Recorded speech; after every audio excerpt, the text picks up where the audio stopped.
देख रहे हमारे सभी दर्शकों को सुषमा का प्यार भरा नमस्कार। दर्शकों, स्वागत है आपका आज के कार्यक्रम में जिसका नाम है फैमिली काउंसलिंग। और आज हम जिस विषय पर बात करने जा रहे हैं वो है लॉकडाउन के दौरान मानसिक स्वास्थ्य। आपके और हमारे सवालों के जवाब देने के लिए हमारे स्टूडियो में मौजूद हैं साइकोलॉजिस्ट डॉक्टर अनीता धागमवार और साइकाइट्रिस्ट डॉक्टर सोनिया परियल। स्वागत है आपका हमारे कार्यक्रम में। नमस्कार। सबसे पहले सोनिया मैम, आपसे मैं प्रश्न करूंगी कि लॉकडाउन के दौरान मानसिक स्वास्थ्य के बारे में आज हम चर्चा कर रहे हैं, तो मानसिक स्वास्थ्य बिगड़ने के या अशांत होने के क्या क्या कारण हो सकते हैं? देखिए, जब हम लॉकडाउन जब अनाउंस हुआ था ये बहुत अचानक हुआ था जी। किसी को भी नहीं पता था कि अचानक उनके ऊपर ये आदेश आ जाएगा कि आप घर से बाहर नहीं निकल पाएंगे जी। इनफैक्ट अपनी रोजी रोटी कमाने भी नहीं निकल सकते जी। तो ये जो अचानक जब अनाउंस हुआ ये इटसेल्फ एक बहुत बड़ा तनावपूर्ण परिस्थिति क्रिएट हो गई सबके ऊपर। और फिर ये जो अनसर्टेनिटी थी इस सिचुएशन को हैंडल करने के लिए बहुत लोग इसके लिए मेंटली प्रिपेयर्ड थे ही नहीं जी। बच्चे स्कूल नहीं जा सकते थे, बिल्कुल रोजी रोटी वाला लेबर अपना रोजी रोटी कमाने बाहर नहीं निकल पा रहा था। तो इसके कारण बहुत लोगों में स्ट्रेस महसूस हुआ, माने कि तनाव। और ये ऐसा तनाव बढ़ने लग गया कि हर एक पर्सन इस चीज को हैंडल करने के लिए जो तैयार नहीं था महसूस करने लगा कि मैं सो नहीं पा रहा हूँ ठीक से, मैं खा नहीं पा रहा हूँ, अब आगे क्या होगा, आगे के जीवन में हम कैसे अपना दिनचर्या संभाल पाएंगे। तो लाइफ में जो एक कंट्रोल था ना वो अचानक वो कंट्रोल ऐसा लगा हमारे हाथ से निकल गया जी। और जब तक ये न्यूज सिंक इन हुई कि हाँ ये सच में हो गया है और अब हमें इस सिचुएशन को अडेप्ट करना है, तो लोगों ने उसको एक्सेप्ट करने लगे। पर इस दौरान बहुत सारे लोगों में अवसाद बढ़ने लग गया, एंजाइटी बढ़ने लग गई, नींद कम होने लग गई, चिड़चिड़ापन बढ़ने लग गया। तो और जिन लोगों को पहले से भी मनोरोग था उनकी भी स्थिति बहुत बिगड़ने लग गई क्योंकि उनको दवा नहीं मिल रही थी समय पे, वो डॉक्टर के पास जा नहीं पा रहे थे, कैसे हम पहुंचेंगे डॉक्टर तक। तो ये सारी अनसर्टनिटी ने काफी मनोरोग का रिस्क बढ़ा दिया जी। आप इस विषय पर क्या कहेंगी? मैडम ने बिल्कुल सही कहा कि सडन जो हमारा लॉकडाउन हुआ उसकी वजह से जो ऑलरेडी एग्जिस्टिंग प्रॉब्लम तो थी ही, उसकी वजह से कुछ और बढ़ गई। बट जैसे हम सुन रहे थे शुरू में ही कि अमेरिका में, ब्रिटेन में, इटली में ये केसेस होना शुरू हो चुके थे जी। चाइना में जैसे ही आइडेंटिफाई हुआ धीरे धीरे कहीं ना कहीं वो ब्रिटेन में जाने गया जी। तो कहीं ना कहीं हम उससे पता तो था, अवेयर हम होना, मतलब हमारी तरफ वो न्यूज़ आ चुकी थी, बट फिर भी हम उसको इतना इजीली एक्सेप्ट नहीं कर पा रहे थे जी। वो तब हुआ जब वो लॉकडाउन आया जी। तो कहीं ना कहीं इसमें हम सब पढ़े लिखे हैं लोग, चीज़ों को नहीं समझने की वजह से भी इसके जो रिस्क हैं जी वो बहुत ज़्यादा बढ़ गए। सोनिया जी, आपने एक बात कही कि जो रोज़गार है वो भी अपना रोज़गार कमाने नहीं जा पा रहे, जो घर में बैठे हुए हैं लॉकडाउन के कारण। इस वजह से काफ़ी आर्थिक विषमताएं आ गई, बिल्कुल, जिसकी वजह से परिवार में कलह बढ़ने लग गए। तो इन सब से कैसे निपटा जा सकता है? देखिए, ये पैसा नहीं होना जी ये एक बहुत बड़ा चिंता का विषय है जी। देखिए, सारे लोग, सब परिवार इतने सक्षम नहीं है कि उनके पास इतनी सेविंग्स होती हैं कि उसके बदौलत वो अपना महीना भर निकाल लेंगे जी। आप जानते हो कि हमारे देश में गरीबी रेखा के नीचे बहुत सारे लोग हैं जो केवल एक दिन के काम से अपना पेट भरते हैं, बिल्कुल। तो उन लोगों के ऊपर तो सबसे बड़ा सदमा हुआ। और उन लोगों में हमें ये चिंता थी कि वो शराब का सेवन ज्यादा करने लगेंगे, वो नशे की तरफ ज्यादा जाने लग जाएंगे, क्योंकि जब उनको लगता था कि अब तो मैं कुछ कर नहीं सकता हूँ, मैं बंद हूँ, मेरा क्या होगा। तो इस पॉपुलेशन में सबसे ज्यादा तनाव होने का रिस्क था जी। और एज माइग्रेंट वर्कर्स उनके ऊपर छत भी नहीं थी, कहाँ सोएंगे, कहाँ रहेंगे। ये अनसर्टनिटी भी अपने आप में ही एक बहुत बड़ा तनाव था जी। और हम सब जानते हैं कि जब हम तनावग्रस्त होते हैं तो हमारी शरीर की जो क्षमता होती है बीमारी लड़ने की जी। जो हमारी इम्यूनिटी होती है जी। वो बहुत कम हो जाती है जी। तो किसी भी तरीके से हमें अपना, अगर मानसिक स्वास्थ्य हम तनाव कम रखते हैं तो हमारा शारीरिक स्वास्थ्य ऑटोमेटिकली बेटर रहता है। बट अनसर्टनिटी के कारण, अनिश्चितता के कारण जब तनाव बढ़ गया तो शारीरिक रोग होने का भी रिस्क बढ़ गया जी। शराब का सेवन बढ़ने लग गया। आप जानते होंगे कि लोग कहीं ना कहीं से शराब ढूंढ रहे थे और जिनको शराब नहीं मिल रही थी उनमें हम लोग देख रहे थे कि बहुत उनकी हालत बिगड़ रही थी, उनकी नींद नहीं हो रही थी, उनको मृगी का झटका आने लग गया था।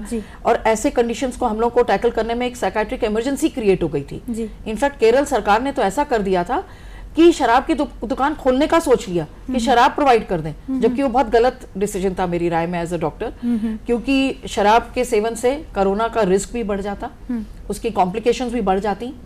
ये बहुत चिंता की बात थी कि आर्थिक तंगी जो है वो एक बहुत बड़ा तनाव का कारण बनता है और उसके कारण हर प्रकार के मनोरोग बढ़ सकते हैं। जी सोनिया जी, हमारे कॉलर हमसे फोन के माध्यम से जुड़े हैं। जी हेलो हेलो हेलो। हाँ जी, कौन बोल रही हैं और कहाँ से बोल रही हैं? मैं उषा निगम बागबाहरा से बोल रही हूँ। जी उषा जी, बहुत बहुत स्वागत है आपका हमारे कार्यक्रम में। बताइए आपका प्रश्न क्या है? मेरा प्रश्न ये है कि लॉकडाउन में जो है, जैसा कि मैडम ने बताया कि मानसिक सामाजिक सभी तरह की परेशानियों से लोगों को सामना करना पड़ रहा है जी। यहाँ तक कि बच्चों के फ्यूचर, कॉलेज बंद हो गए, स्कूल बंद हो गए जी, और कई तरह की आर्थिक परेशानियों का भी सामना करना पड़ा है जी। तो मानसिक तो असर इस पर पड़ा ही है लॉकडाउन का। लेकिन जैसे अब मान लीजिए 3 तारीख को लॉकडाउन खुलता है या नहीं भी खुलता है, तो इसके लिए किस तरह से प्रिपेयर होना पड़ेगा? फिर से उसी तरह के नियमों का पालन तो करना ही पड़े। ये बहुत ही अच्छा प्रश्न है इनका। जी बिल्कुल, आपने बहुत सही प्रश्न किया। ये परेशानी फिर हमारे सामने आ सकती है। बहुत जी बिल्कुल, खतरा तो हम सब पे मंडरा रहा है। जब लॉकडाउन खुलेगा तो ऐसा नहीं है कि कोरोना भाग चुका होगा, कोरोना हमारे बीच में है ये वायरस, और हमें अभी भी उतनी ही सावधानियां बरतनी पड़ेंगी जो हमने लॉकडाउन के समय करी। बेवजह हम सबको बाहर नहीं निकलना है, सोशल डिस्टेंसिंग हम सबको मेंटेन करनी पड़ेगी, मास्क हम सबको पहनना पड़ेगा, भीड़ को हमें अवॉइड करना ही पड़ेगा। क्योंकि देखिए जब लॉकडाउन खुलेगा, डर क्या है, हर सरकार को ये डर है कि भीड़ उमड़ के बाहर आ जाएगी, लोग क्या नियम फॉलो करेंगे कि नहीं करेंगे।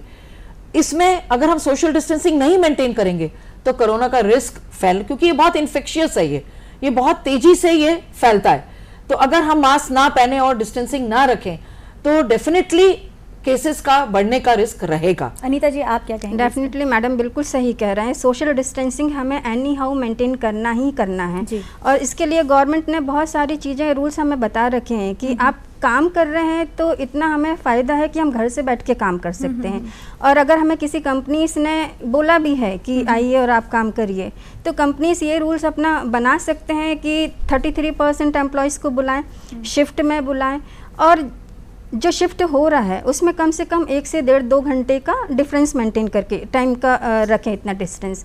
तो उसमें क्या होगा कि वो सैनिटाइजेशन वैसे मेंटेन कर सकते हैं, जो इतना पॉपुलेशन आ रहा है, इतना वर्कर आ रहा है, जब वो जा रहा है तो वहाँ प्रॉपर सैनिटाइज करें। तो ये कुछ चीज़ें हैं जो हमें डेफिनेटली इसको 110% अडॉप्ट करना ही करना है।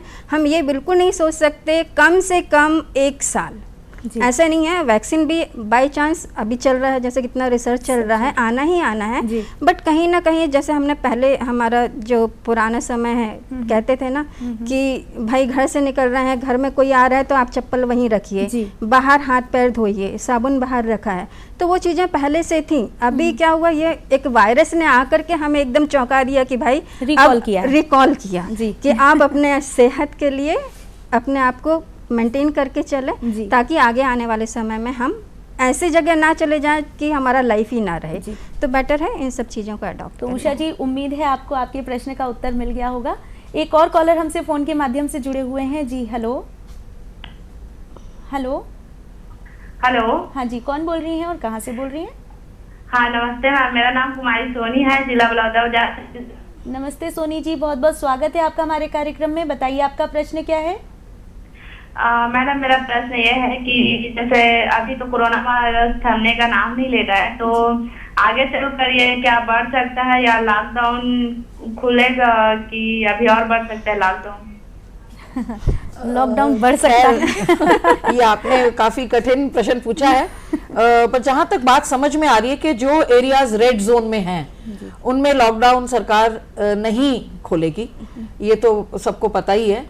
और पर अगर इंसिडेंट्स कम होने लग गए तो जो ग्रीन जोन के जो एरियाज हैं वहां सरकार थोड़ी थोड़ी ढील दे रही है कि छोटी छोटी दुकानें खुल सकती हैं, बट सोशल डिस्टेंसिंग मेंटेन करते हुए, और आपके जितने भी उन्होंने बताया कि कैसे सैनिटाइज करना है, कैसे साफ सफाई रखनी है अपनी दुकानों में, तो छोटी छोटी दुकानें खुल जाएंगी शायद। पर यस, इंटर स्टेट माने एक स्टेट से दूसरे लोगों का आने पे अभी भी कंट्रोल रहेगा, इनफैक्ट डिस्ट्रिक्ट टू डिस्ट्रिक्ट भी कलेक्टर की परमिशन के बिना आपको नहीं मिलेगी इजाजत ट्रैवल करने की। और अगर आप हेल्थ के लिए, जैसे आप अपने डॉक्टर से मिलना चाह रहे हैं, बहुत कोई इमरजेंसी आ गई है, तो जरूर आपको पास बना के दिए जाएंगे जिसकी हेल्प से आप अपने डॉक्टर तक पहुंच सकते हैं। या कोई बहुत, जैसे किसी की डेथ हो गई और आपको जाना पड़ गया है, तो आपको कलेक्टर की परमिशन तो लेनी ही पड़ेगी। तो ये सावधानियां तो सरकार बरतेगी ही, और शायद लॉकडाउन एक्सटेंड भी हो सकता है, पर स्टेज वाइज छोटी छोटी ढील देते हुए सरकार एक तरीके का एक्सपेरिमेंट कर रही है, देख रही है कि क्या होगा। तो ये हम सबको मेंटली प्रिपेयर्ड रहना है कि इतनी आसानी से लॉकडाउन पूरी तरीके से तो नहीं खुलेगा। तो सोनी जी, उम्मीद है आपको भी आपके प्रश्न का उत्तर मिल गया होगा। हम समझते हैं जीवन की गाड़ी जो है वो रुक सी गई है, लेकिन सिर्फ बाहर के जीवन की गाड़ी रुकी है, आपके घर के अंदर की गाड़ी नहीं रुकी है। आप अभी भी ये जो समय मिला है उसका सदुपयोग कीजिए और अपने लाइफ को, इस समय को एंजॉय कीजिए। अनीता जी, अगला प्रश्न मैं आपसे लेना चाहूँगी कि हमारे घर में हर वर्ग के लोग रहते हैं, परिवार में बुजुर्ग भी हैं, बच्चे भी हैं, हम भी हैं। तो मैं आपसे ज़रा ये पूछूंगी कि जैसा कि कार्यक्रम की शुरुआत में ही आपने कहा कि पहले से भी कुछ प्रॉब्लम्स थी और अभी लॉकडाउन के दौरान कुछ आ गई हैं। बिल्कुल। तो अचानक आई हुई आपदा, जैसे बड़े बुजुर्ग हैं, उनको ब्लड प्रेशर का प्रॉब्लम होता है, शुगर का प्रॉब्लम होता है, क्या प्राथमिक उपचार अपना के उनको घर में ही उनका पहला ट्रीटमेंट किया जा सके? सबसे इम्पॉर्टेंट, जैसे हम लोग काउंसलिंग करते हैं तो उसमें ये बोलते हैं कि अपने आप का एटलीस्ट बैलेंस बना करके चलें, क्योंकि बैलेंस आप माइंड सेट करके रखेंगे तो डेफिनेटली प्रॉब्लम्स हैं वो ऑलरेडी जहाँ है वो वहाँ पर ही रहेंगी। लेकिन अगर हम छोटी छोटी चीज़ों में पैनिक होंगे तो कहीं ना कहीं वो चीज़ें बढ़ेंगी, और बढ़ना है तो अंडरस्टूड है कि हमें डॉक्टर के पास में जाना ही है, बट वहाँ जाने से पहले खुद के लिए ये एश्योर कर लेना है कि हमारे वजह से अननेसेसरी कहीं और का क्राउड ना बढ़े, क्योंकि हम ऑलरेडी अभी रिस्क में नहीं हैं। एंजाइटी हो रही है, ब्लड प्रेशर है, हम दवाइयाँ खा रहे हैं, चीज़ें कर रहे हैं, बट अननेसेसरी जा कर के हम वहाँ एक्सपोज हो जाएंगे सिर्फ छोटी सी वजह से कि हमारा ब्लड प्रेशर बढ़ रहा है। वो मैनेजेबल है, आप डाइट कंट्रोल करें जी, बहुत अच्छा है, और मेडिटेशन करें जी, लोगों से हंस के बात करें, क्योंकि आजकल हमारे चेहरे से कहीं ना कहीं हंसी चली गई है। बिल्कुल सही। हम लोगों में छोटी छोटी सी वजह से खामियां ढूंढना शुरू कर दिया है। तो ये चीज़ों को जैसे ही हम कहीं ना कहीं जा कर के बैलेंस करने की कोशिश करेंगे, और बड़े लोगों की तो प्रायोरिटी बनती है कि छोटे लोगों को, और छोटे लोगों का भी प्रायोरिटी ये बनता है कि जो बड़े बुजुर्ग कह रहे हैं कहीं ना कहीं वो बातें बहुत सही हैं जी। तो एनी हाउ उनको हमें मैनेज करना है, एक दूसरे को अंडरस्टैंड करना। हमारे एक और कॉलर हमसे फ़ोन के माध्यम से जुड़े हैं जी। Hello hello. हाँ सर। हाँ मैडम, नमस्कार। नमस्कार, कौन बोल रहे हैं सर और कहाँ से बोल रहे हैं? हम जागेश्वर सिन्हा, जिला गरियाबंद से बोल रहा हूँ। जागेश्वर जी, आपसे एक निवेदन है, आप अपने टेलीविजन सेट का वॉल्यूम कम कर दें। गरियाबंद जिला जी।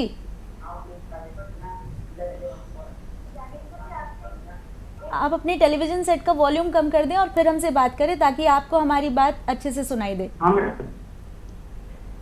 हेलो जी, आपका प्रश्न क्या है जागेश्वर जी? हमारा यही कि लॉकडाउन में हम क्या क्या साफ सफाई रखें मैडम। हेलो। हाँ जी, लॉकडाउन के दौरान ये क्या क्या साफ सफाई रख सकते हैं? जी हाँ, जब आप अपने घर को बिल्कुल साफ रखें, अगर आपको लगता है कि आपके आसपास के लोग कुछ बुरी आदतों के से मजबूर हैं, जैसे कि थूकने की आदत बहुत है हिंदुस्तान में हमारे यहाँ, तो हमको जो लोग आपके आसपास के लोग अगर गुटखा खा रहे हैं तो इनकरेज करिए कि वो गुटखा ना खाएं और इधर उधर ना थूकें। अपने घर के बाहर भी अपने कोशिश करें कि वो साफ सफाई बनी रहे। अगर गंदगी आप कहीं पे भी देखते हैं तो बेहतर ये रहता है कि आप अपने को उसको साफ जरूर रखें। आप ब्लीच यूज कर सकते हैं। ब्लीच एक बहुत सस्ता पाउडर है जिसको आप अगर पानी में मिलाकर उससे सफाई कर देते हैं तो वो काफी अच्छा कीटनाशक है। और खुद का भी हाथ, जैसे बोला गया, कम से कम 20 सेकंड तक जरूर धोएं। अगर आप बाहर जाते हैं, कोई सामान लेके आते हैं, तो बेहतर है कि उस सामान को तुरंत ना खोलें। अगर जैसे आप सब्जियां लाते हैं तो बाहर रख के उसको आधा घंटा पानी में भिगो के धो के साफ करके ही अंदर लाएं। और अगर आप अपने घर के अंदर भी आ रहे हैं तो जूते अपने बाहर रखें। अंदर आने के बाद भी अपने कपड़ों को तुरंत धोने में रखें और धूप में सुखाएं। खाना खाने से पहले भी एडवाइस किया गया है कि आप अपने हाथ को अच्छे से धोएं ताकि उसमें कोई भी वायरस का, आप जानते हैं कोरोना वायरस सोप से, माने किसी भी साबुन से हाथ धोने से मर जाता है। तो ये बहुत सिंपल एक तरीका है साफ सफाई रखने का, हाथ धोने का, अपने बाहर का आंगन भी साफ रखने का। और हर समय आप मास्क पहन के रखें, क्योंकि ये देखा गया कि मास्क पहनने से आपका भी नहीं बचाव होता, दूसरे का भी बचाव होता है। बाय चांस अगर आप कोरोना पॉजिटिव हैं और आपको पता नहीं है और आपने मास्क पहना और आप चीख दिए तो दूसरे तक पहुंचने का रिस्क काफी कम हो जाता है। इसमें मैं एक चीज और ऐड करना चाहूंगी, जैसे मैडम ने बोला मास्क, क्योंकि ये एयरबोर्न है जी, तो इसलिए मास्क मस्ट है। आप मास्क लगा करके रहेंगे तो अपने आप को भी सुरक्षित रख सकते हैं और दूसरे को भी। जी तो मैडम बिल्कुल सही। तो जागेश्वर जी, उम्मीद है आपको आपके प्रश्न का उत्तर मिल गया होगा। छोटी छोटी सावधानियां हैं जिन्हें आप बरत कर और अपना जीवन यापन सुरक्षित कर सकते हैं। अभी हम कार्यक्रम में एक छोटा सा ब्रेक लेंगे, मिलते हैं एक छोटे से ब्रेक के बाद। अरे ओ साहबा, कोरोना वायरस से बचने के कितने उपाय रे? सरदार 3। अरे साहबा डरो मत रे, बोलो बोलो। सरदार, पहला है लोगों से दूरी बनाए रखना, बार बार साबुन से हाथ धोना या सैनिटाइज करना, और सबसे जरूरी है घर पे रहना। अधिक जानकारी के लिए संपर्क करें स्टेट हेल्पलाइन या 24 घंटे वाली national helpline toll free number 1075।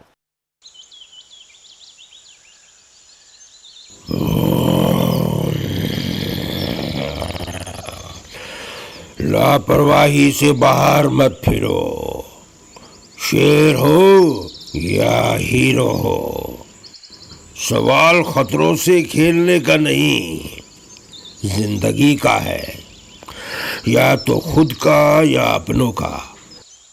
Corona के आगे बलवान भी नहीं टिक पाएगा, पर बचने के उपाय है समझदारी से घर में रहना, बार बार हाथ साबुन से धोना या सैनिटाइज करना।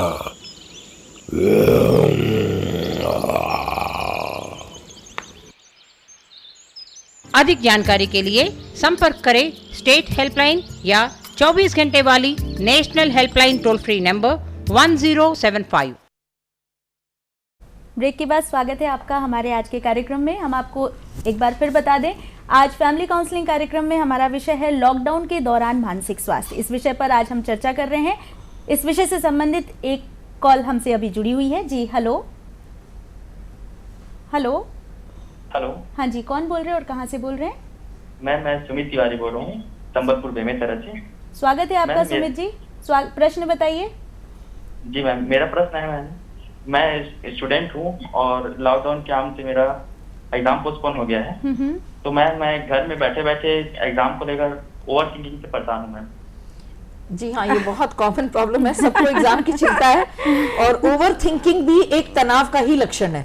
बेटर है कि सुमित तुम इस चीज को एक्सेप्ट कर लो कि तुम्हारे जैसे बहुत और सारे बच्चे हैं जो एग्जाम नहीं लिख पा रहे हैं अभी, पर इस दौरान आप इसको एक अलग सोच से अपनी ओवर थिंकिंग को रोकिए। ये समय है आपको रिवाइज करने का, ये समय आपको वो चीजें सब पढ़ लेने का जो आप साल भर नहीं पढ़ पाए थे, और मेरे ख्याल से ये आपको एक्स्ट्रा टाइम मिल गया है पढ़ने का, तो आपको बहुत आसान हो जाना चाहिए परीक्षा देने के लिए। आप अपनी सोच को बदलिए, सकारात्मक करिए कि मुझे अब एक्स्ट्रा टाइम, ओवर टाइम मिल गया है और मैं एग्जाम और अच्छा कर पाऊंगा। और शायद ये भी हो सकता हो कि सरकार अगर ये निर्णय ले ले कि हम सबको पास कर दे रहे हैं, ऐसी भी परिस्थिति आ सकती है, पर बेहतर है कि आप अपनी नॉलेज को भी इम्प्रूव करें। वैसे अभी ये है शायद ऑलरेडी जनरल प्रमोशंस के लिए ऑर्डर आ चुके हैं, तो इट डिपेंड्स कि कहाँ क्या। अगर शायद कोई कॉम्पिटिटिव एग्जाम के लिए प्रिपेयर कर रहा है तो ये आपके लिए एक बोनस है, फ्री टाइम है। प्लीज अच्छे से पढ़ाई करिए, अपनी नॉलेज को एंजॉय करिए। पढ़ाई को अब आप एंजॉय करके पढ़ो, अब आपके ऊपर प्रेशर नहीं है कि समय की कमी है। तो उस एक्स्ट्रा टाइम को I wish you all the best, और आप ज्यादा ना सोचें। पर अगर आपको लग रहा है फिर भी आपकी बार बार आपको चिंता आपके ऊपर हावी हो रही है, नींद आपकी कम होने लग रही है, भूख कम होने लग गई है, तो then you can always take professional help. आप साइकियाट्रिस्ट या साइकोलॉजिस्ट से कांटेक्ट जरूर करिए। तो सुमित जी, उम्मीद है आपको आपके प्रश्न का उत्तर मिल गया होगा। ये एक समय है अपने ज्ञान वर्धन का, पढ़ाई कीजिए और आगे की भी तैयारी कीजिए ताकि आपको आगे की परीक्षाओं में भी हेल्प हो सके। सोनिया जी, अनीता जी, मैं आप दोनों से इस प्रश्न का उत्तर चाहूंगी कि ऐसे बहुत से क्षेत्र हैं जो इस लॉकडाउन के दौरान प्रभावित हुए हैं, स्पेशली उद्योग जगत, शिक्षा जगत, स्वास्थ्य जगत, हर क्षेत्र लगभग। मैं स्पेशली कहना शायद गलत होगा क्योंकि आज तो देश में, विश्व में हर क्षेत्र जो है वो प्रभावित है। तो इससे उबरने के लिए, क्योंकि हम काफी पीछे जा रहे हैं जी, इससे उबरने के लिए हमको क्या करना होगा? मेरे ख्याल से फर्स्ट चीज ये है कि हम अभी पैनिक ना हो जी, ठंडे दिमाग से काम लें। एक सिंपल लिविंग, हाई थिंकिंग जो गांधी जी बोलते थे, शायद कोरोना आज हमें वो मैसेज दे रहा है। आज का दिन हम कैसे अच्छे से बिता सकते हैं। अब देखिए बहुत लोग अब बहुत कम फजूल खर्ची कर रहे हैं जी, घर के अंदर रह के हम सिंपल घर का खाना खा रहे हैं, उससे हमारी हेल्थ इंप्रूव भी हो रही है जी, क्योंकि आप बाहर का फास्ट फूड नहीं खा रहे हो, बाहर का पोल्यूशन नहीं फेस कर रहे हो, ये हमारी बॉडी अब रिपेयर हो रही है जी, हमारा एनवायरमेंट बाहर रिपेयर हो रहा है जी। केवल एक तंगी है, वो है आर्थिक। सबके मन में डर है कि रोजी रोटी का क्या होगा। तो मेरे ख्याल से हर परिवार को एक प्लान अब बनाना चाहिए कि कितना उनके पास फाइनेंसेस हैं, कितने समय तक वो इस फाइनेंसेस को आगे ले जा सकते हैं। सरकार अपनी तरफ से बहुत सारे रिफॉर्म्स ला रही है मदद करने के लिए। माइग्रेंट वर्कर्स के लिए फ्री खाना प्रोवाइड कर रही है, हेल्थ वर्कर्स के लिए भी उनकी प्रोटेक्शन के लिए इंश्योरेंस कवर्स मिल रहे हैं। हर सरकार अपनी अपनी लेवल पे, स्टेट और सेंटर ऐसे कदम उठा रहे हैं कि लोगों के ऊपर ज्यादा आर्थिक तंगी ना आए, कम से कम बेसिक नीड्स सबकी पूरी हो जाए। जैसे स्कूल फीस माफ कर दी गई है, तो पेरेंट्स को ये टेंशन नहीं है कि वो बच्चा उनका स्कूल नहीं जा पाएगा। सिमिलरली हेल्थ का, जितने भी सरकारी अस्पताल हैं वो free of cost best care provide करने की कोशिश कर रहे हैं। गवर्नमेंट ने ऐसे आदेश भी दे दिए हैं कि प्राइवेट हॉस्पिटल्स भी खोले जाएं, ओपीडीज भी खोले जाएं, सोशल डिस्टेंसिंग मेंटेन करते हुए, ताकि हेल्थ की फैसिलिटी में कोई कमी ना आए, हेल्थ का एक्सेस सबको मिल जाए। टेली काउंसलिंग की भी सुविधा गवर्नमेंट ने दे दी है, परमिशन दे दी है कि इस लॉकडाउन के समय में आपको कोई भी दिक्कत आती है तो आप अपने डॉक्टर से टेली काउंसलिंग भी करवा सकते हैं, जिसकी पहले परमिशन नहीं थी जी। तो ऐसे बड़े सारे रिफॉर्म्स गवर्नमेंट सोच रही है, ला रही है हम सबके लिए। तो हम सबको थोड़ा प्लान करके सोच समझ के आगे बढ़ना है, तो समय के साथ हम लोग अडेप्ट कर लेंगे। हाँ, बहुत सारी चीजों को हमें गिव अप करना होगा जो हम बहुत इजीली करते थे, पर ये भी एक तरीके का, एक सिंपल लिविंग से हम बहुत कुछ इम्प्रूव भी कर सकते हैं जी। इसमें मैं कुछ और चीजें भी ऐड करना चाहूंगी, जैसे एजुकेशन है जी। पहले एजुकेशन के लिए लोगों को, हमें उनके पास में जाना होता था, अब एजुकेशन आपके दरवाजे पर है जी। ऑनलाइन है सारी चीज़ें, स्कूल्स में सारी चीज़ें, अगर आपको एडमिशन्स लेने हैं, वहाँ कुछ पढ़ाई करना है, वहाँ टीचर्स 24 आवर्स प्रिपरेशंस में लगे हुए हैं कि कैसे हम अपने बच्चों को घर बैठे उनका नॉलेज कैसे इन्हांस कर सकते हैं, और ये बहुत अच्छी चीज़ है। और अगर मीडिया है, सोशल मीडिया है, तो अब समझ में आ रहा कि उसका सबसे अच्छा यूज़ हम कहाँ कर सकते हैं। तो बेटर है कि हम एजुकेशन में ये जो चीज़ें आई हैं गवर्नमेंट ने की हैं, उसको भी हमें अडॉप्ट कर रहे हैं, पेरेंट्स भी। सभी के पास देखिए आज एंड्रॉयड फ़ोन्स हैं जी, तो कहीं ना कहीं जो नहीं भी चलाते थे वो भी चलाना सीख गए, तो ये एक प्लस पॉइंट है। जहाँ तक दूसरी बात है हमारा उद्योग भवन जो है, हाँ, उद्योग जगत का, तो उसमें भी गवर्नमेंट ने काफ़ी पॉलिसीज़ बना दी हैं, वो सारी चीज़ों को अडॉप्ट करना है सोशल डिस्टेंसिंग के साथ में। थर्ड वन है सोशल डिस्टेंसिंग। अंडरस्टूड है कि जब तक हम वो नहीं बना करके रखेंगे, हम अपना लाइफ को सेफ नहीं कर सकते। और इसमें सबसे बड़ा कि हमारा जो लाइफ स्टाइल है वो कहीं ना कहीं हमें पूरी तरीके से चेंज करना होगा। जो मैडम ने जैसे बताया कि छोटे लोग जो मजदूर वर्कर हैं, इससे जुड़ा हुआ एक और प्रश्न हम आपसे लेंगे थोड़ी देर में। हमारे कॉलर हमसे फ़ोन के माध्यम से जुड़े हुए हैं जी। हेलो हेलो, हाँ जी, कौन बोल रहे हैं? जी नमस्कार मैम, मैं ग्राम कन्या दमोह जिला बालाघाट से बोल रहा हूँ, गोविंद कुमार मालिक। गोविंद जी, बहुत बहुत स्वागत है आपका हमारे कार्यक्रम में। बताइए आपका प्रश्न क्या है? मेरा प्रश्न है मैम कि जैसे अभी क्या लॉकडाउन की तरह अभी चल रहा है, तो घर में रहते हुए तनाव भी रहते हैं, तनाव, मानसिक तनाव जी, तो इसमें गीत संगीत का कुछ योगदान हो सकता है क्या जो है तनाव में? गोविंद जी, बहुत ही अच्छा प्रश्न किया है आपने। गीत संगीत किस प्रकार से हेल्पफुल हो सकता है? म्यूजिक एक बहुत बड़ा रिलैक्सेशन का एक तरीका है। डांस भी, जो लोग डांस करना जानते हैं या सीख रहे हैं, उनको ये रियलाइज होता होगा कि डांस करने से भी टेंशन काफी कम हो जाती है जी। तो म्यूजिक और डांस का आप जरूर प्रयोग करें। लॉकडाउन के समय केवल एक जगह बैठे बैठे टीवी देखने से भी आपका वजन बढ़ सकता है और आप आलसी और चिड़चिड़े हो सकते हैं। तो जब आप म्यूजिक को सुनते हैं, माइंड को रिलैक्स करिए। डांस करके आपकी फिजिकल एक्टिविटी भी बढ़ती है, तो आपकी जनरल फिजिकल हेल्थ भी इंप्रूव हो सकती है डांस से, और मानसिक तनाव भी कम होता है म्यूजिक और डांस से। और इनका जो झुकाव देख करके लग रहा है कि म्यूजिक के, संगीत की तरफ ज़्यादा अच्छा है, तो बैठ करके ये सीख सकते हैं जी जी। डेफिनेटली अपने टाइम का सही उपयोग करके इसको लर्न कर सकते हैं। तो गोविंद जी, हम आपको बता दें कि संगीत अपने आप में एक बहुवचन शब्द है, जिसमें गायन, वादन और नर्तन तीनों आता है। तो आप इन तीनों में से किसी एक विधा को या तीनों सीख सकते हैं तो बहुत अच्छी बात है। आप इन तीनों का यूज़ करके अपनी एंजाइटी, अपना तनाव, अपना स्ट्रेस सब खत्म कर सकते हैं। अनीता जी, मैं आपसे बात कर रही थी तब आपने बताया कि ऑनलाइन क्लासेस शुरू हो चुकी हैं, बहुत सारी चीज़ें ऑनलाइन हो रही हैं। इससे जुड़ा हुआ एक प्रश्न है मेरा कि कुछ समय पहले हम सोशल मीडिया को लेकर बात करते थे कि बच्चों में उसका प्रभाव बहुत देखा जा रहा है, और आज यही सोशल मीडिया, आज यही इंटरनेट हमारे लिए, इस प्रश्न को मैं आपसे थोड़ी देर में फिर से लूँगी। हमारे एक और कॉलर हमसे फ़ोन के माध्यम से जुड़े हैं। जी हेलो, नमस्कार। हाँ जी मैडम को भी नमस्कार। जी, कौन बोल रहे हैं? मैं मनु बोल रहा हूँ करनाल से। जी मनु जी, बताइए, स्वागत है आपका हमारे कार्यक्रम में। आपका प्रश्न क्या है? मेरा प्रश्न ये है कि अभी तो लॉकडाउन चल रहा है जी, और बच्चे घर पे हैं जी, लेकिन जब स्कूल खुलेगा तो बच्चे स्कूल जाएंगे, तो लेकिन वो कोरोना वायरस का जो उनका दहशत है बच्चों के मन में, तो वो तो बनी रहेगी जी। बच्चे आपस में एक दूसरे से बात भी नहीं करेंगे जी, सोशल डिस्टेंसिंग भी रखेंगे जी, तो वो आगे आने वाले समय में उनको कैसे इस चीज से दूर किया जा सकता है? ये बहुत अच्छा प्रश्न आपने मनु बताया। इनफैक्ट मैं आपको एक चीज बताऊं कि जर्मनी में कुछ स्कूल्स अभी फिर से खुलने शुरू हो गए, और उन्होंने क्या करा, बच्चों को सब टीचर ने, पेरेंट्स ने सिखाया कि ऐसे आपने शील्ड पहन के रखनी है, ऐसे अपना मास्क पहन के रखना है, और बच्चों को शिफ्ट्स में पढ़ाया जा रहा है, थोड़ी दूरी रख रख के उनको बिठाया जा रहा है, और टीचर उनको सही नॉलेज दे रही है कि कोरोना वायरस है जरूर, उससे हमें सावधान रहना है, पर उससे इतना डरना नहीं है, क्योंकि अगर आप डिस्टेंसिंग मेंटेन करते हैं, आप अपना मास्क पहनते हैं, तो आपको कोरोना नहीं होगा। आपको अगर छींक है, सर्दी है, तो आप घर में अपने पेरेंट्स को तुरंत बताएं, आपको हेल्थ फैसिलिटी प्रोवाइड की जाएगी, आपको स्कूल नहीं भेजा जाएगा। पर अगर आप स्कूल जा रहे हैं तो हाँ, आप बहुत क्लोज नहीं आ सकते।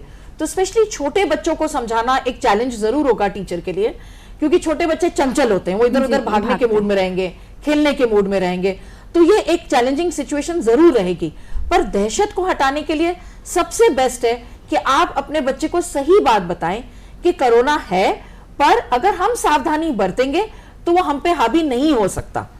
ये चीज बतानी है बच्चों को भी। और एक बहुत अच्छी बात मैं आपको बताऊं कि मैक्सिमम जो नुकसान कोरोना से, जितनी भी डेथ्स हुई हैं, वो ज्यादा उन लोगों में हुई जो बहुत बुजुर्ग थे, या जिनमें पहले से ही कोई हार्ट की प्रॉब्लम थी, या लंग्स का डिसऑर्डर था, या और बहुत मेडिकल प्रॉब्लम्स थी, जिनके कारण उनको मेडिकेशंस जैसे इम्यूनोसप्रेसेंट्स चल रहे थे, या कैंसर का ट्रीटमेंट चल रहा था। उन लोगों में फेटेलिटी ज्यादा थी। पर 80% पॉपुलेशन को केवल आम फ्लू की तरह, सर्दी की तरह सर्दी खांसी हो रही है और वो ठीक हो जा रहा है।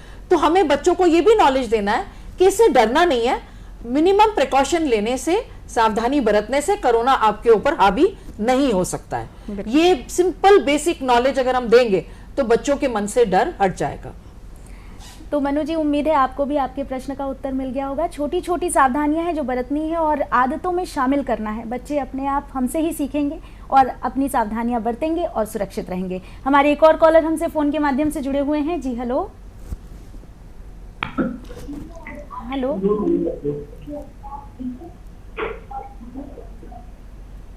हेलो हेलो, हाँ जी, कौन बोल रहे हैं और कहाँ से बोल रहे हैं?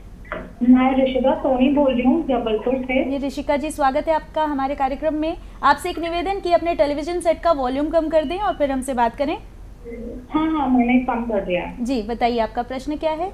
मेरा क्वेश्चन ये है कि जो हम पानी पी रहे हैं, जो नगर पालिका का पानी आ रहा है, हम नॉर्मल पानी पी रहे हैं आरओ का, तो क्या हम यही नॉर्मल पानी पिए कि हमें बॉइल्ड वाटर पीना चाहिए? मतलब पूरा टाइम बॉइल्ड वाटर पिए कि नॉर्मल पानी पिएंगे तो भी हम सेफ है? अनीता जी, जी मैं चाहती हूँ आप प्रश्न का जवाब दें। हाँ बिल्कुल, नॉर्मल वाटर पीना ही बेटर है, क्योंकि अगर आप ठंडा या गर्म पीते हैं तो वो कहीं ना कहीं हमारा जो बॉडी एडजस्टमेंट है उसमें भी प्रॉब्लम होता है। तो बेटर है कि हम आरओ भी नॉर्मल वाटर पिए।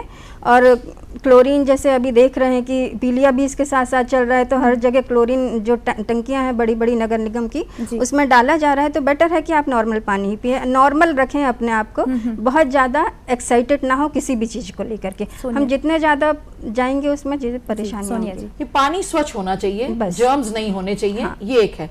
कुछ बीच में स्टडीज आई थी कि आप हल्का गर्म पानी पिए तो आप बेटर रहेंगे। जैसे जिनको सर्दी खांसी है तो बोला था थोड़ा वार्म वाटर लेते रहो, पर बहुत गर्म भी नहीं, बहुत ठंडा भी नहीं। जैसे मैम ने कहा, little slight warm water you can take, but साफ होना चाहिए, पानी स्वच्छ होना चाहिए। आपका बोरिंग का भी पानी अगर आप ले रहे हैं तो हम ये श्योर होना चाहिए कि वो जर्म से फ्री हो, मेन चीज वो है। तो स्वच्छ पानी पीजिए और स्वस्थ रहिए, हम तो आपसे यही कहेंगे। अनीता जी, मैं आपसे प्रश्न ले रही थी कि सोशल मीडिया का हमारे जीवन में कुछ इस तरह से इन्वॉल्वमेंट बढ़ गया है जिसके लिए हम थोड़े दिनों पहले ही बात करते थे कि बच्चे उससे काफ़ी ज़्यादा ग्रसित हो चुके हैं, आदी हो चुके हैं, पूरे टाइम मोबाइल में ही रहते हैं, पूरे टाइम सोशल मीडिया ही देखते रहते हैं। और इस समय वर्क फ्रॉम होम में बच्चे बड़े भी अब उसी से काम चला रहे हैं, तो उसका मानव जीवन पर क्या असर पड़ रहा है? देखिए, बिल्कुल सही बात है। पहले हम मना करते थे जी, बिल्कुल बच्चे फ़ोन अलग कर दो, आप पढ़ाई करो जी। बट अभी क्या है बेटा, मोबाइल में बहुत अच्छी चीज़ें आ रही हैं, आप जाइए ऑनलाइन, क्योंकि ई पाठशाला वगैरह भी गवर्नमेंट ने शुरू कर दी है। नासा जो है वो ऑलरेडी अभी ऑनलाइन आ चुका है। एक हमारा जो ITT NTT और ITT वाला है, गांधीनगर में जो एक टेक्नोलॉजी सेंटर है, वो भी ऑनलाइन आ चुके हैं, ताकि हम घर बैठे उन चीज़ों को देख सकें या सीख सकें जो हम सीखना चाहते हैं कहीं और जा करके एडमिशन ले करके हायर एजुकेशन में। बट वो अभी ऑनलाइन अवेलेबल है, फ्री बिल्कुल। तो अब इसका इम्पेक्ट ये है कि इट डिपेंड्स ऑन द कि हम क्या देख रहे हैं, कंटेंट हम क्या देख रहे हैं। पहले हम पेरेंट्स क्या होते थे, बच्चा क्या कर रहा है हमें पता नहीं होता था, वो फ़ोन का या जो भी मीडिया है उसका गलत उपयोग कर रहा था। बट अभी ये है पेरेंट्स के सुपरविजन में है, पेरेंट्स देख रहे हैं, उसके फ़ायदे बता रहे हैं कि बेटा इसको ऐसे यूज़ करो ताकि आप अपने आप को अपलिफ्ट कर सकें। तो ये चीजें कहीं ना कहीं आप क्या कहेंगे? मेरी राय में आप उसका सही उपयोग जरूर करें, पर कंटिन्यूसली आईज पे काफी स्ट्रेन पड़ता है जी। जब आप कंप्यूटर पे या अपने मोबाइल से पढ़ने की कोशिश करते हैं, तो बेहतर ये होगा कि उसका टाइम थोड़ा लिमिट भी किया जाए, बीच में ब्रेक्स लेने चाहिए। और आप कंटिन्यूसली जब बैठते हो, इवन अगर बच्चे हों या बड़े हों, तो पाँव का मूवमेंट वगैरह सब रिस्ट्रिक्ट हो जाता है। तो मोबिलिटी जरूरी है। जैसे हम फ्लाइट में भी बैठते हैं ना, तो बोलते हैं पाँव की मूवमेंट्स करो, थोड़े हाथ के एक्सरसाइजेस करो। तो ये मूवमेंट्स भी, फिजिकल एक्टिविटी भी करना उतना ही जरूरी है। कंटिन्यूसली इसका सेवन करना हमारी सेहत के लिए अच्छा नहीं होगा, तो बीच में ब्रेक्स लेना। इनफैक्ट हम लोग स्कूल्स के लिए भी सजेशन ये दे रहे थे कि जब वो ऑनलाइन क्लासेस ले रहे हैं बच्चों के लिए, तो उसमें बीच में एक डांस का भी एक पीरियड रखें, थोड़ा सा कुछ एक्सरसाइज भी टीचर करे सामने, ताकि बच्चे भी वो एक्सरसाइज रूम में बैठे बैठे करें। बिल्कुल। तो साथ साथ थोड़ी फिजिकल एक्टिविटी भी जरूरी है, ताकि आईज और ब्रेन के ऊपर स्ट्रेन ना हो। बट यस, डेफिनेटली आज की परिस्थिति देखते हुए टीचिंग को मेंटेन रखना, बच्चों को एजुकेटेड रखना और हम सबको बिजी रखने के लिए सोशल मीडिया एक बहुत अच्छा माध्यम है, बट थोड़े प्रिकॉशंस लेके करना चाहिए। हमारे एक और कॉलर हमसे फोन के माध्यम से जुड़े हैं जी। Hello hello. हाँ मैडम, नमस्ते। नमस्ते, कौन बोल रहे हैं और कहाँ से बोल रहे हैं? जी, मैं हनुमान तिवारी बेमेतरा डिस्ट्रिक्ट से बोल रहा हूँ। जी, स्वागत है तिवारी जी आपका हमारे कार्यक्रम में। बताइए प्रश्न क्या है आपका? मैडम, लॉकडाउन की इस विषम समस्या में धार्मिक कार्यक्रम के द्वारा लोगों के अंदर में जो भय बैठा हुआ है उसको किस तरह से निकाला जाए ताकि इससे संघर्ष करे और इस लॉकडाउन के समय में उस वायरस के लिए वो सक्षम हो। आपने बहुत अच्छा पॉइंट रेज किया कि जब हम धर्म से जुड़ते हैं तो हमारे मन में एक ताकत महसूस होती है, और वो ताकत, वो फेथ, वो विश्वास हमें हर कठिन परिस्थिति को लड़ने की ताकत देता है। पर धर्म को अपने घर तक सीमित रखना एक बहुत अच्छी बात है। जरूरी नहीं है कि हम मंदिर जाके ही या मस्जिद जाके ही हम अपने भगवान से जुड़ सकते हैं, या चर्च जाके ही जुड़ सकते हैं। भगवान हमारे अंदर है, हमारे भीतर है, वो एक ही है। सब जानते हैं कि भगवान एक है। तो आप अपने घर में रहते हुए अपनी पूजा पाठ जरूर करें, क्योंकि उससे आपकी इम्यूनिटी भी इंप्रूव होती है। आपको जब विश्वास होता है, एक तनाव कम महसूस होता है, तो आपका माइंड एक ताकत जो महसूस करता है, वो हर बीमारी की लड़ने की एबिलिटी को, क्षमता को बढ़ा देता है। तो प्लीज आप अपने धर्म से जरूर जुड़े रहें।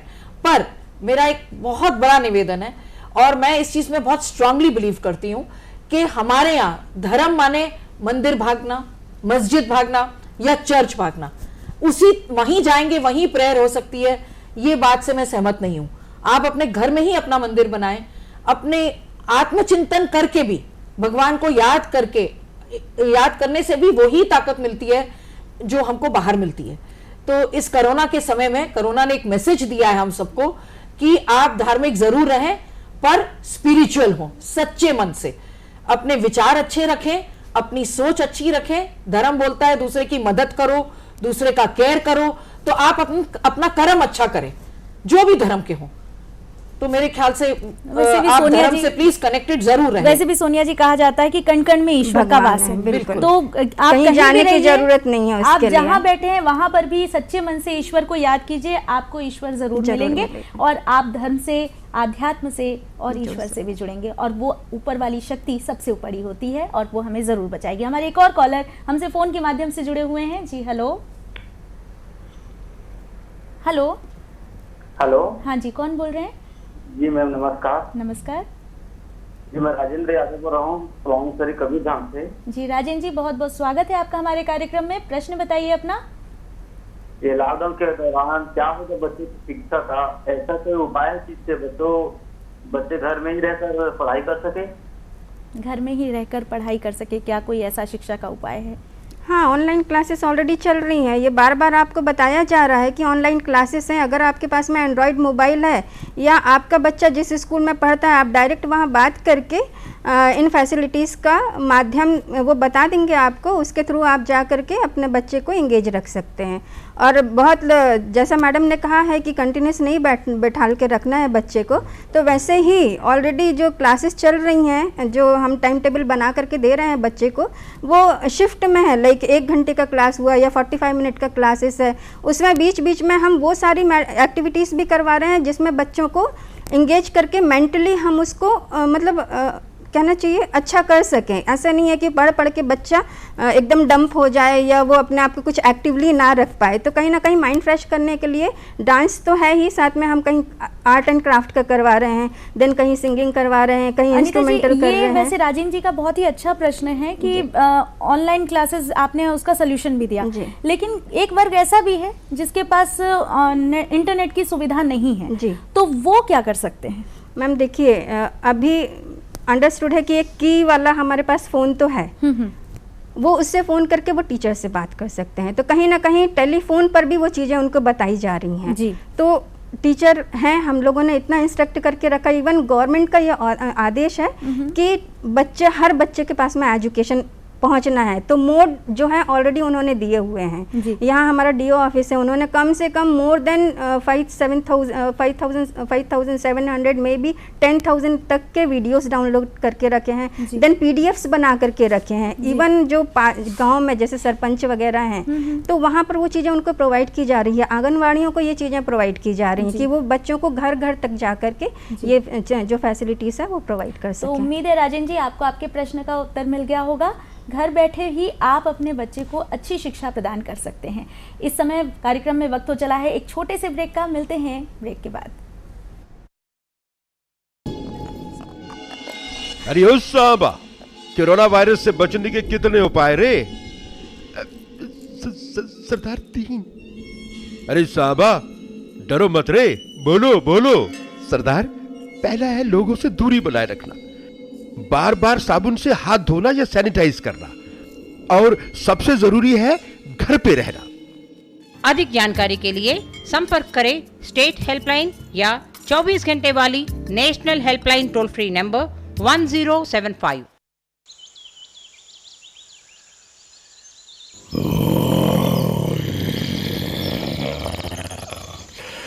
लापरवाही से बाहर मत फिरो, शेर हो या हीरो हो, सवाल खतरों से खेलने का नहीं, जिंदगी का है, या तो खुद का या अपनों का।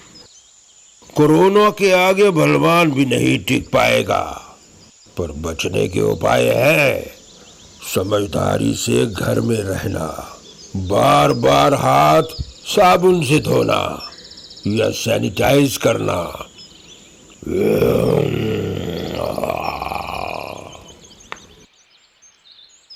अधिक जानकारी के लिए संपर्क करें स्टेट हेल्पलाइन या 24 घंटे वाली national helpline toll free number 1075। Break के बाद स्वागत है आपका हमारे कार्यक्रम। सोनिया जी, इस समय एक शब्द बहुत चल रहा है, क्वारंटाइन। ये क्वारंटाइन क्या है? बेसिकली जो कोरोना के पेशेंट्स को जिनको कोरोना हो चुका है या जो उनके संपर्क में रहे थे उनको आइसोलेशन में रखा जा रहा है। और ये आइसोलेशन रखना जरूरी इसलिए है उनकी सेहत के लिए भी और दूसरों की सेफ्टी के लिए भी।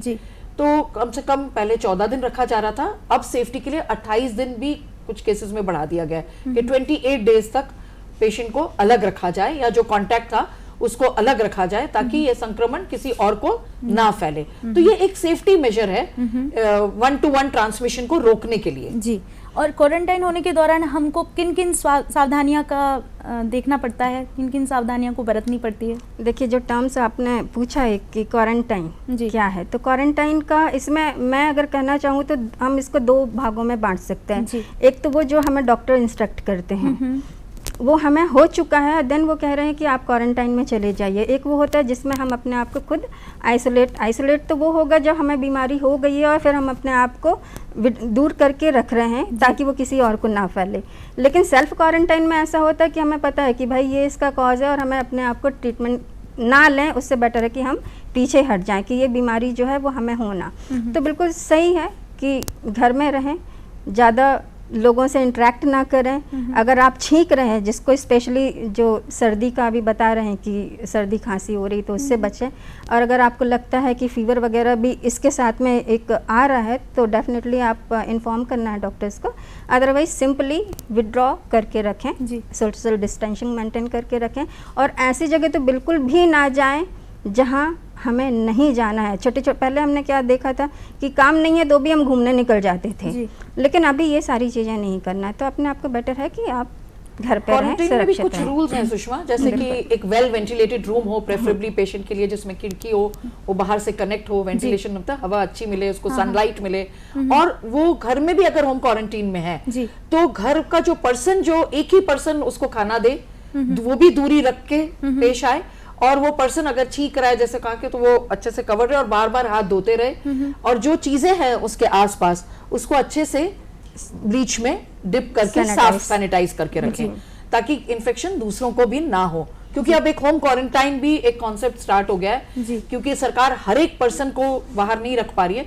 तो जिनको माइल्ड सिम्टम्स है और कोरोना पता नहीं है कि पॉजिटिव है या वो एसिम्प्टोमेटिक कैरियर्स हैं या दूसरी जगह से आ रहे हैं, जैसे कोई ऐसी जगह से आ रहा है जहां संक्रमण था, तो अब शायद वो कोविड पॉजिटिव ना हो, पर बेटर है कि वो होम आइसोलेशन में 15 दिन तक रहे।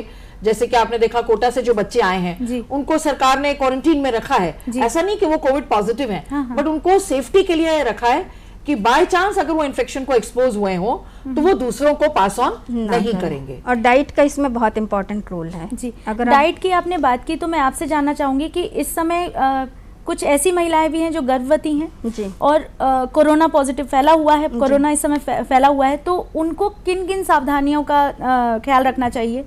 बिल्कुल घर से ना निकलें जब तक ज़रूरत ना हो, क्योंकि वो एक बच्चे को कैरी कर रहे हैं साथ में, अपने जान के साथ में एक जान को और वो कैरी कर रहे हैं। तो बेटर है। देन डाइट, हमें नॉर्मल डाइट तो हम खाते हैं, लेकिन इसमें कुछ चीज़ों को उनको बढ़ा देना है। आयरन रिच, हम आयरन ऑलरेडी ले रहे हैं, लेकिन इसमें थोड़ा सा सप्लीमेंट जो है ऐड कर लेना है। देन प्रोटीन हमें ज़्यादा लेना है, अंडरस्टूड है कि ग्रोथ हमारा प्रॉपर होना चाहिए। पानी का ज़्यादा सेवन करना है, जितना ज़्यादा आप पानी पिएंगे उतना अच्छा है। ग्रीन लीव्स वेजिटेबल्स हैं उनका उपयोग करें, और बीच बीच में अगर लगता है तो हम, अंडरस्टूड है, एक अपना मेंटेन करके डॉक्टर से बात करके क्या ये पॉसिबल है कि गर्भवती महिला के बच्चे को भी कोरोना हो सकता है? इस प्रश्न का उत्तर हम थोड़ी देर से लेंगे। हमारे कॉलर हमसे जुड़ चुके हैं। जी हेलो, मैं इंद्रदास महंत बोल रहा हूँ। जी महंत जी, स्वागत है आपका हमारे कार्यक्रम में। प्रश्न बताइए अपना। जैसे 12वीं का जो परीक्षा चल रहा था उसमें एक ही पेपर बचा बच्चे लोगों का, कोरोना की वजह से बंद हो गया, कैसे करना पड़ेगा उसको पूछना था मेरे को। 12वीं की परीक्षा चल रही थी और लास्ट पेपर जो बचा था उसी दौरान लॉकडाउन लग गया और वो बच्चे पेपर नहीं दे पाए। जी, तो उसके आगे का क्या है? अभी तक तो जैसे कल तक हम न्यूज़ में देख रहे थे, सरकार ने कह दिया, एजुकेशन मिनिस्टर ने, कि जो मैंने दिल्ली का सेंटर का देखा हुआ है, कॉपी वगैरह चेक करना शुरू कर दी जाए। और ये भी हो सकता है कि उनके जो पुराने मार्क्स के बेसिस पर उनको मार्क्स देख करके प्रमोट करके जो कॉम्पिटिटिव एग्जाम्स हैं उसमें उनको बैठने की परमिशन दी जाए। तो अभी तक ये बात चल रही है, बट ये थोड़े दिनों बाद ही एग्जैक्टली पता चलेगा कि क्या ऐसा होगा जी। बट चल यही रहा है, सिनेरियो यही है कि कॉपी चेक होना शुरू हो गई है 12th की। एक पेपर जो बचा हुआ है डिपेंड्स कि प्रीवियस मार्क्स के बेसिस पर उसको प्रमोट किया जाएगा जी, या फिर जनरल प्रमोशन। हाँ, तो ये अभी एक किताब खुलनी इसकी बाकी है, तो इसको देखिए, थोड़े दिन बाद इसका भी आपको उत्तर मिल जाएगा। इंद्र जी, उम्मीद है आपको आपके प्रश्न का उत्तर मिल गया होगा। अनीता जी, मैं जानना चाह रही थी कि गर्भवती महिला के गर्भ में जो शिशु पल रहा है, क्या उसे भी कोरोना हो सकता है? नहीं मैम, अभी तक जितना भी देखने में आ रहा है वो चीज़ें अभी नहीं हैं जी, क्योंकि ये एयरबॉर्न है और जितना ज़्यादा हम अपने आप को प्रोटेक्ट करके रखेंगे तो मे बी ये चांसेस कम हो सकते हैं। तब जब हम जिस जगह जा रहे हैं, अगर हम किसी अंडरस्टूड है कि मैं अगर कोई प्रेग्नेंट है, वो हॉस्पिटल जा रही है, तो वो हॉस्पिटल का जो एरिया है वो पूरा प्रॉपरली सैनिटाइज होना चाहिए, इंट्रैक्शंस लोगों के कम होना चाहिए, क्राउड जो है वो कम होना चाहिए। जो एक टीम है हेल्थ केयर की वो प्रॉपरली उसको मैनेज करे, तो डेफिनेटली इन चीज़ों से हम बच सकते हैं। हमारे एक और कॉलर हमसे फ़ोन के माध्यम से जुड़ चुके हैं जी। Hello hello. हाँ हेलो मैम, मैं अजय नगर गाँव जिला रायपुर से बोल रहा हूँ। जी अजय जी, स्वागत है आपका हमारे कार्यक्रम में। बताइए आपका प्रश्न क्या है? मैम, लॉकडाउन में बहुत सी परेशानियां हो रही है, इससे हम अपने आप को कैसे पॉजिटिव रखें? किस तरह की परेशानियां हो रही हैं अजय जी? मैम, मानसिक, जैसे घर में रहकर हम क्या करें? घर में रहते मानसिक तनाव। हाँ, बहुत अजय, ये सबको ये प्रॉब्लम फेस हो रही है क्योंकि जैसे मैंने पहले भी कहा था कि सडनली लाइफ हमारे कंट्रोल में नहीं रह रही है, और घर में बंद रहना, स्पेशली एक इंसान को, जब हम एक सोशल पर्सन है, हम सबको बाहर निकलना, लोगों से मिलना जुलना, अपने काम पे जाना, अगर स्टूडेंट हैं तो कॉलेज स्कूल जाना, ये दिनचर्या सबका डिस्टर्ब हुआ है, बोर्डम सबको महसूस हो रही है, ये स्वाभाविक है। पर मैं आपको एक सिंपल सजेशन दूंगी, घर में रहते हुए भी आप अपने रूटीन को फॉलो करने की कोशिश करिए जितना भी पॉसिबल हो। जैसे कि आप सुबह एक टाइम टेबल बनाइए घर में रहते हुए कि मैं इतने बजे उठूंगा, इतने बजे स्नान करूंगा, इतने बजे मैं खाना खाऊंगा, इतने बजे मैं एक्सरसाइज करूंगा, और वही टाइमिंग में जिसमें आप स्कूल या कॉलेज जाते थे, जो पढ़ते थे, वो मैं घर बैठे हुए वही रूटीन को फॉलो करूंगा। इससे क्या होता है, जब हमें रेगुलरिटी आती है हमारी रूटीन में, तो हमको लगता है हमारी लाइफ की गाड़ी हमारे कंट्रोल में है, स्टीयरिंग हमारे हाथ में है। पर अगर हम बिल्कुल कंफ्यूज होके केवल बिना कोई प्लानिंग करके दिन भर क्या करें, और तो बोर होंगे ही होंगे। तो प्लीज एक आज से बैठ के आप एक प्लानिंग स्टार्ट करिए अपने रूटीन का कि मैं सुबह उठ के क्या क्या कर सकता हूं, क्योंकि बहुत सारी चीजें ऐसी हैं अभी जो आपके कंट्रोल में है।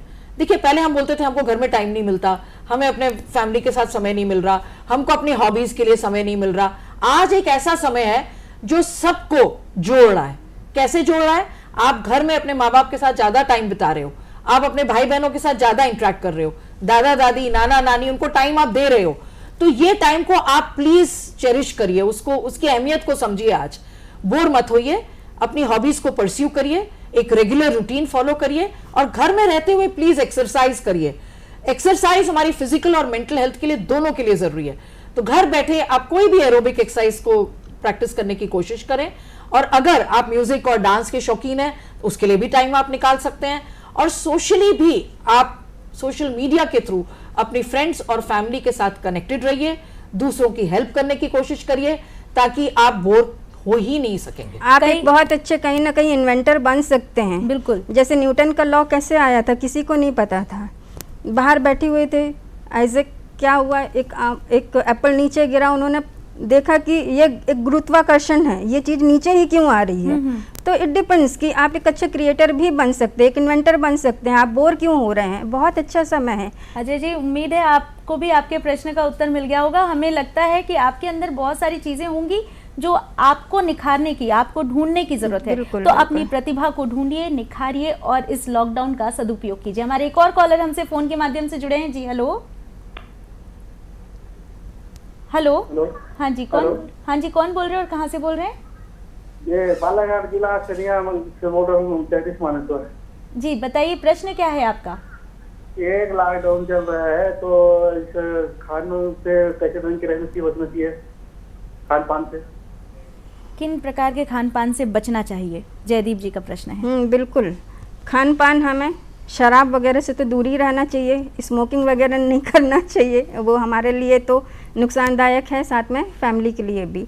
देन नॉर्मली तले जो खाने हैं वो ना खाएं, क्योंकि हम जितना लेविश लाइफ अभी तक हम जी रहे थे जी, अभी हमें वो थोड़ा सा कम करना पड़ेगा। नॉर्मली जो घर में सादा रोटी सब्जी दाल चावल बनता है, इसके साथ में कहीं ना कहीं आप सैलेड को ले सकते हैं, जो बेसिक हैं उनको ले करके चलें, वो खाना खाएं, वो ज़्यादा अच्छा रहेगा। इंस्टेड ऑफ दैट कि हमें कढ़ा पूड़ी तेल ये सारी चीज़ें खाना है, तो बेटर है बेसिक जो अच्छा खाना है वही खाएं, हेल्दी रहेंगे, स्वस्थ रहेंगे। हाइड्रेशन भी हमें अच्छा रखना चाहिए, क्योंकि अभी गर्मी का समय आ रहा है और ये देखा गया है कि गले को सूखने नहीं देना है।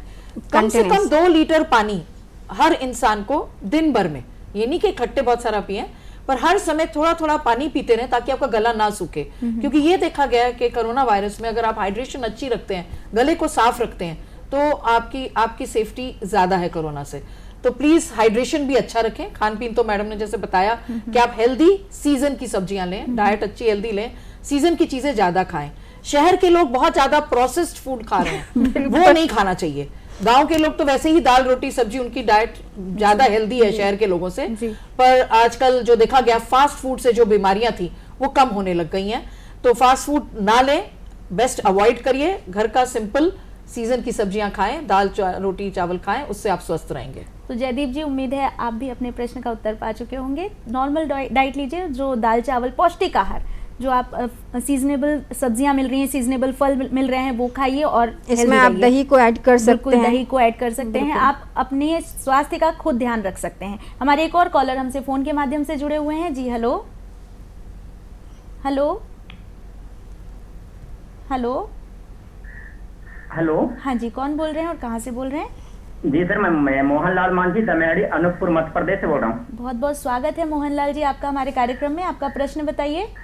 जी मैडम जी, मैंने समाचार में सुना था कि छत्तीसगढ़ में बच्चे जो पढ़ रहे हैं, तो 10वीं और 12वीं जो बोर्ड परीक्षा है वो कोरोना के चलते मान ले नहीं हो पाया था, तो कब तक में होगा ये पूछ रहा हूँ। अच्छा, छत्तीसगढ़ में जो बच्चे पढ़ रहे हैं उनकी 10th और 12th की एग्जाम्स नहीं हो पाई थी, तो वो कब तक होंगी? अभी तक वही ये सारा चल रहा है कि आपको समय पर ही पता चलेगा। फिलहाल अभी ऐसा कोई भी न्यूज़ नहीं है। ऑलरेडी पेपर एक ही पेपर बचा हुआ है, तो डेफिनेटली जैसे ही कुछ चेंजेस होंगे वो आपको बता दिए जाएंगे। आप जुड़े रहिए हमसे, आपको जल्द ही ये पता चलेगा कि ये एग्ज़ाम्स कब होंगे या इनके लिए क्या निर्णय लिया जाएगा। सोनिया जी, चलते चलते एक बस आपसे मैं चाहती हूँ आप दर्शकों को बताइए कि कोरोना की पॉजिटिविटी क्या है। कोरोना ने हम सबको एक बहुत बड़ा मैसेज दिया है कि हम अपने जीवन को सिंपल रखें, सावधान रहें, अपने एनवायरनमेंट को बचा के रखें। देखिए, जितनी सारी इतनी बीमारियां हो रही थी वो पर्यावरण खराब होने के कारण। आज हम इंसान सब अंदर हैं, तो पक्षी पेड़ सब बहुत खुश है, पर्यावरण बहुत साफ हो गया है, और ये साफ पर्यावरण हम लोग को बहुत सारी गंभीर बीमारियों से बचा रहा है। तो प्लीज अपने एनवायरनमेंट का ख्याल रखें, सुरक्षित रहें, घर में सेफ रहें। सोनिया जी, अनीता जी, आप हमारे कार्यक्रम में आए, आपने हमारे दर्शकों को इतनी अच्छी जानकारी दी, और ये विषय ऐसा है इस पर जितनी चर्चा की जाए कम है। तो आपका स्टूडियो में आने के लिए, इतनी अच्छी जानकारियां देने के लिए बहुत बहुत धन्यवाद। दर्शकों, लॉकडाउन के दौरान मानसिक स्वास्थ्य, इस विषय पर आज हम चर्चा कर रहे थे, और इसी के साथ दूरदर्शन परिवार की ओर से आज एक भारतीय सिनेमा को बहुत बड़ी क्षति पहुंची है। उसके लिए हम ऋषि कपूर, जो कि आज हमारे बीच नहीं रहे, उन्हें हम दूरदर्शन परिवार की ओर से श्रद्धांजलि अर्पित करते हैं। और कार्यक्रम में अब समय हो चला है आपसे विदा लेने का। कीजिए अगले कार्यक्रम की थोड़ी सी प्रतीक्षा, थोड़ा सा इंतज़ार, स्वीकार कीजिए हमारा नमस्कार।